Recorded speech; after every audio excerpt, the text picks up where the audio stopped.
Hey guys, it's Aaron Farmer here with MySugarFreeJourney.com, and we are on day 19 of our 28-day challenge. So we are approaching the end. Some fantastic stuff. I hope that you've been learning. I know that I've enjoyed it, and I've enjoyed going into the Facebook room and seeing how you guys are doing. It's been very, very encouraging. So today we're going to take a look at some of the different diets, why they work, why they don't work, why some diets fail, and some diets will result in weight loss, maybe short term, maybe long term. So that's what we're going to do today. So we live in a very we live in a food environment that's very highly toxic. It's full of sugars and grains, and it's making us fatter as a nation every day. But how do you escape when you're surrounded? Cutting out unhealthy food is a little like a fish trying to leave the water. It's just such a part of our everyday lives that it can be a bit daunting to figure out exactly how to do it.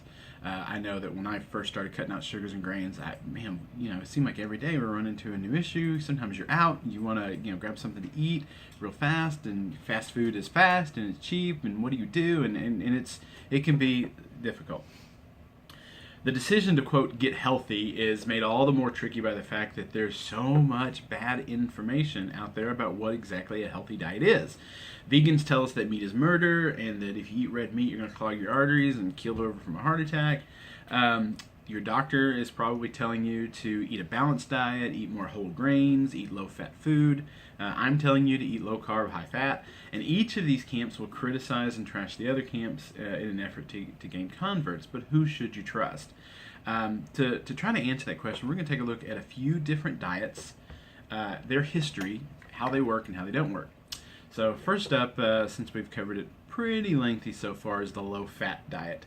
As we've discussed previously, the low-fat diet wasn't intended in the beginning to be a weight loss diet. Remember, Ansel Keys wasn't trying to figure out how to make people lose weight. He was trying to figure out heart disease. It was supposed to be a heart-healthy diet. But as it was developed, it was assumed that eating low-fat would result in weight loss because less fat equals less calories, and a calorie is a calorie. But as we've learned so far, that is not true. A calorie is not a calorie. Your body reacts differently to different types of food.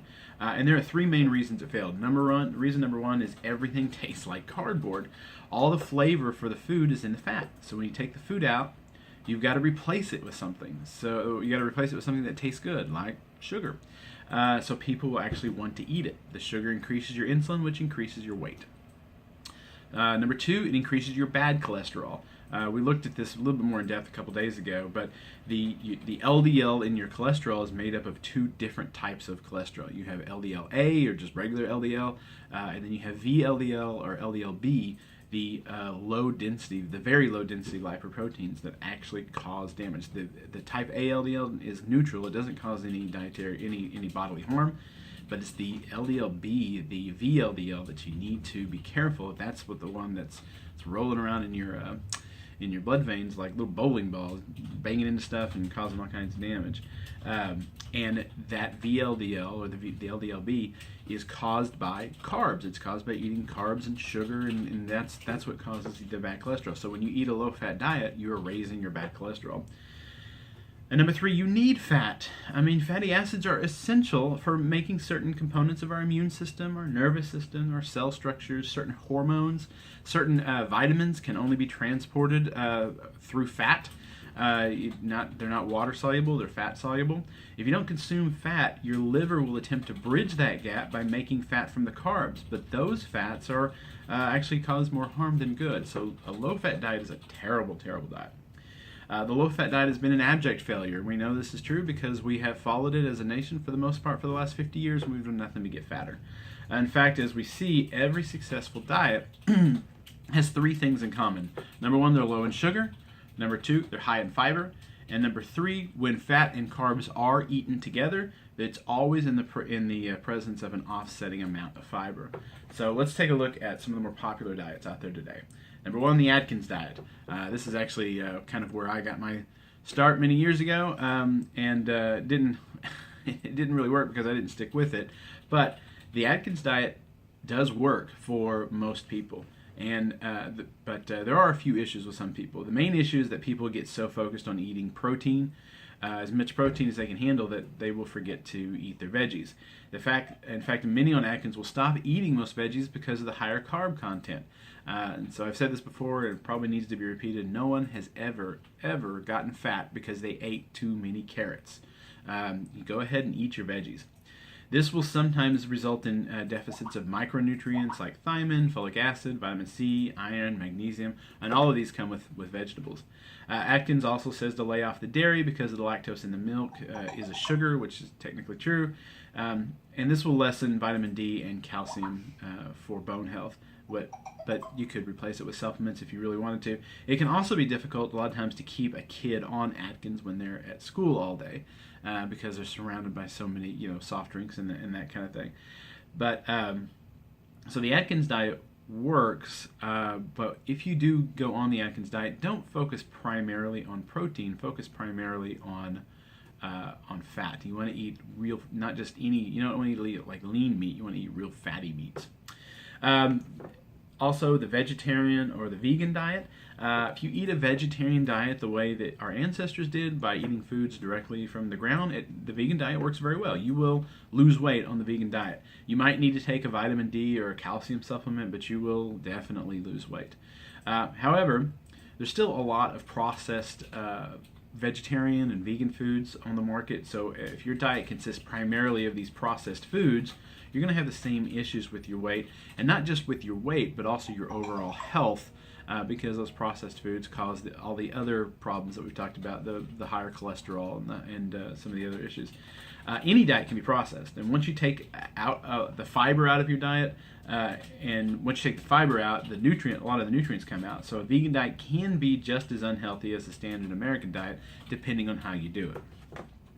There's a Japanese diet. The Japanese diet consists mainly of rice, veggies, and fish, and even though the rice is a carb, the diet tends to work because there's no sugar to cause insulin resistance, and the carbs from the rice are offset by all the fiber in the veggies. Also, the fish is high in omega-3s, which fight inflammation. And that's actually not something that we've talked about too much, the balance that needs to be in your diet between omega-3s and omega-6s. We're supposed to have about twice as much omega-6 as we do omega-3. That should be the ratio. But the standard American diet sometimes will have as much as 10 times as much omega-6. And omega-6 causes inflammation, it causes oxidation, so you want to try to get more omega-3 in your omega-3s in your diet. And fish is a great way to do that. Mediterranean diet. A traditional Mediterranean diet consists of high levels of olive oil, which is fantastic. It's a monounsaturated fat, which is definitely, I pretty much stick to butter, coconut oil, and olive oil. Those are pretty much the three fats the three oils rather that I use. Okay, butter's not technically an oil until you melt it, but you get what I'm saying. It includes legumes, eggs, dairy, fruits, veggies, fish. You'll notice what's not on the diet. There is no pasta, there is no pizza. So everything that we consider to be Italian food, that's not actually on the Mediterranean diet. So those are Italian, but they're not Mediterranean. The diet works well for weight loss and overall health. Mediterranean diet is actually a fantastic diet to be on. There's the Ornish diet. It's a very low-fat diet. You'll lose weight because it restricts calories, but very few people are able to stick with the diet for a long period of time. In fact, very few people are able to stick with any diet that primarily relies on restricting calories. We get hungry and we eat, and so if you're looking to lose weight by restricting calories, you're really setting yourself up for failure. I'd much rather you not worry about calories, just cut out the sugar, cut out the carbs, and eat more fat, and you won't be able to eat very many calories because the fat will fill you up. Also, the paleo diet. This diet excludes all processed foods and asks you to stick to foods available to your Paleolithic ancestors. So this is meat, fish, nuts, fruits, veggies. It excludes most dairy and grains. The science is actually still coming in on the paleo diet, but everything that we've read so far has been overwhelmingly positive. People on the paleo diet lose weight. They reverse their risk factors for cardiac disease and diabetes, and they're able to stay on the diet long term.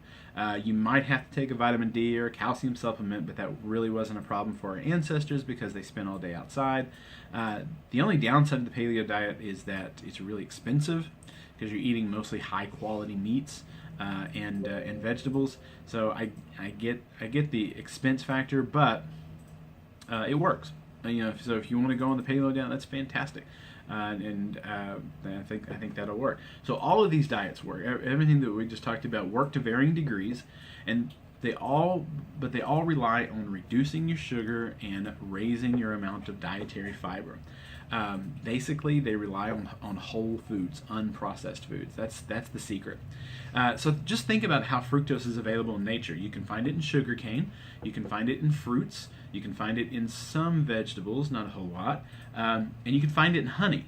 So the first three, the sugarcane, the fruits, and the vegetables, all come with a very large amount of fiber to offset the issues they cause with your body. And the last one, honey, is protected by bees. So nature has made fructose really, really difficult to find and to eat. But we made it easy, and we put fructose in everything, and that's what's causing all the dietary issues. Our waistlines have really paid the price for adding fructose. So remember, there was never really a time that our bodies needed to develop or to adapt to fructose. Fructose is only available mostly in fruits at one time of year, and so when you ate a fruit, it was right before the winter, and your body thought it was awesome to get that fructose and just pack it on as fat because it would give you an extra layer of fat so you could survive the hard winter that was coming up. So that's all your body ever really developed the ability to do with fructose, is just turn it directly into fat. Which is great if you only eat fructose 2 or 3 months a year, but we don't. We eat fructose year round, and we never give our body a chance to take a breath and stop packing on the pounds.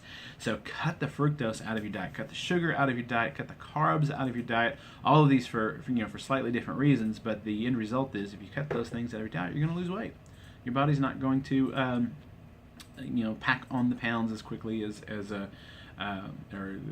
it's not going to pack on the pounds at all. So I appreciate it. This has been day 19 of the 28-day challenge. Thanks for watching. Please remember to subscribe to the YouTube channel. And we are approaching the end, which is good news. I appreciate it, guys. We'll talk to you later. Bye-bye.